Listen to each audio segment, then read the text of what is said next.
ایک صحابی حضرت سعید بن عامر ہیں، حضرت عمر فاروق رضی اللہ تعالیٰ عنہ نے حضرت سعید بن عامر رضی اللہ تعالیٰ عنہ کو گورنر بنانا چاہتا حمص کا. انہوں نے کہا میں نہیں بنتا. فرمایا مجھے تم لوگوں نے بنا دیا ہے، خود گورنریاں بھی قبول نہیں کرتے. چلے گئے حضرت سعید بن عامر، گورنر بن گئے، صوبے کے گورنر. مال غنیمت میں سے کچھ زیادہ مال مدینہ شریف میں جمع ہوا تو حضرت عمر نے مختلف صوبوں سے غریبوں کی لسٹیں منگوائیں. حضرت سعید بن عامر کے صوبے کے کچھ خاص لوگوں کو آپ نے لکھا کہ تمہارے صوبے میں جو غریب ہیں ان کی لسٹیں بھیج دو. تو جب لسٹ آئی تو اس میں پہلا نام حضرت سعید بن عامر کا بھی تھا. کہا ہمارے گورنر کے پاس پہننے کو کپڑا کوئی نہیں، کھانے کو روٹی کوئی نہیں. حضرت عمر بیٹھ کے رو پڑے. فرمایا تمہارا گورنر بھی مسکین ہے. اشرفیوں کی ایک تھیلی بھر کے حضرت عمر نے بھیجی. حضرت سعید بن عامر کے پاس جب گئی تو کہنے لگے انا للہ و انا الیہ راجعون. آپ کی اہلیہ کہنے لگی خیریت ہے؟ کہیں امیر المومنین حضرت عمر کا وصال تو نہیں ہو گیا؟ فرمانے لگے نہیں. تو فرمانے لگی کوئی آفت تو نہیں آ گئی؟ کہا نہیں. انا للہ کیوں پڑھا؟ ولی مانس دیکھنا میرے پاس دنیا آ گئی ہے، میں نے تو جان چھڑائی تھی اس سے، تو میرے پیچھے بھاگتی ہے. حضرت سعید بن عامر نے سارا مال وہیں اللہ کے حضور خیرات کر دیا.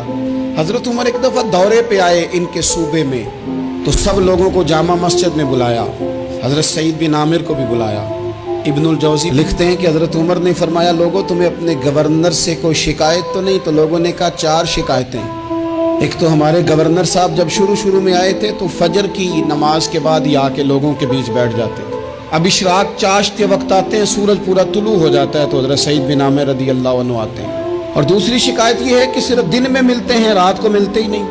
اور تیسری شکایت یہ ہے کہ ہفتے میں ایک پورا دن ہوتا ہے ملاقات ہی نہیں کرتے. اور چوتھی شکایت یہ ہے کہ کبھی کبھی بیٹھے بیٹھے رونے لگتے ہیں اور بے ہوش ہی ہو جاتے ہیں. آپ نے ایسا شخص گورنر بنا دیا جو دیوانہ ہے. حضرت عمر نے بلا لیا، قریب بیٹھے تھے، کہا دے سوالوں کے جواب. گردن جھکی ہوئی ہے. عرض کرنے لگے امیر المومنین میں نے تو پہلے ہی کہا تھا میں گورنری کے قابل نہیں، میرے والا کام نہیں. فرمایا اب تو منصب تمہارے پاس ہے، تمہیں جواب تو دینا ہے.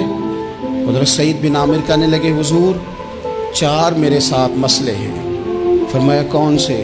حضرت سعید بن عامر کہنے لگے آپ سوال دہرائیں میں جواب دیتا ہوں.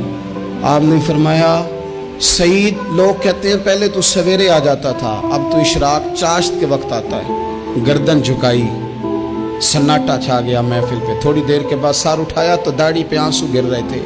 فرمانے لگے حضور میرے گھر میں خادم کوئی نہیں، بیوی بیمار ہو گئی ہے. میں نہ سویرے اٹھتا ہوں، آٹا گوندتا ہوں، روٹیاں پکاتا ہوں، گھر میں جھاڑو دیتا ہوں، باہر آنے میں دیر ہو جاتی. پہلے جواب پر ہی لوگ رونے لگے، آنسو نکلنے لگے. حضرت عمر رضی اللہ تعالیٰ عنہ بھی روئے. پھر فرمایا کہ سعید تو دن کو ملتا ہے تو رات کو کیوں نہیں ملتا؟ اپنی داڑھی پکڑ لی. کہنے لگے عمر ساری سفید ہو گئی ہے، اب تو لگتا ہے پھل پک گیا ہے، پتہ نہیں وہ کب مجھے کہے گا واپس آ جا. میں نے نہ دن مخلوق کے لیے رکھا ہے، رات اپنے رب کے لیے رکھی ہوئی ہے، مجھے تکلیف نہ دی جائے. گورنر کی بات کر رہا ہوں. پھر کہا سعید یار ہفتے میں ایک دن ملتے کیوں نہیں؟ کہنے لگے عمر یہ میرے رب کے ساتھ پردہ ہے، اسے نہ کھولا جائے. میرا پردہ ہے نا، میں نے اپنے رب کے ساتھ اپنے پردے رکھے ہوئے ہیں. فرمایا نہیں آپ بتائیں. حضرت سعید بن عامر کہنے لگے غریب ہوں، ایک ہی جوڑا میرے پاس ہے، میں غریب ہوں. میرے جیسے لوگ ان کے پاس درجنوں جوڑے ہیں اور اس کے باوجود ان کی زبانوں پر شکر اس طرح نہیں آتا جیسے آنا چاہیے. میں نے کہا نا کہ میری اجرت میری محنت سے زیادہ کیوں ہے؟ میرے محسن تیرے احسان سے ڈر لگتا ہے. حضرت سعید بن عامر کہنے لگے ایک جوڑا ہے، ہفتے میں ایک دن دھو کے خشک ہونے کو ڈال لیتا ہوں، پھر بیوی کے کپڑے پہن کے بیٹھا رہتا ہوں.